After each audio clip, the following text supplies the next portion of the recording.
Okay, David, go ahead. You're on. Yeah, so let's say someone says, I'll do tshuva later, right, for a certain avera.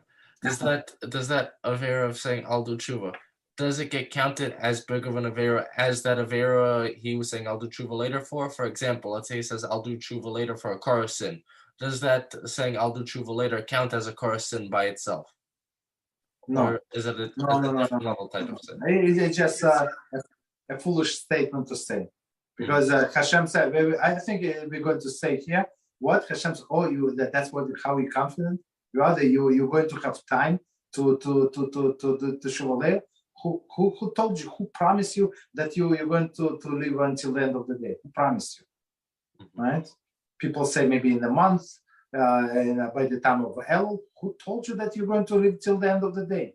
You're planning 3 months ahead, 5 months ahead, a year ahead. Understand? Okay.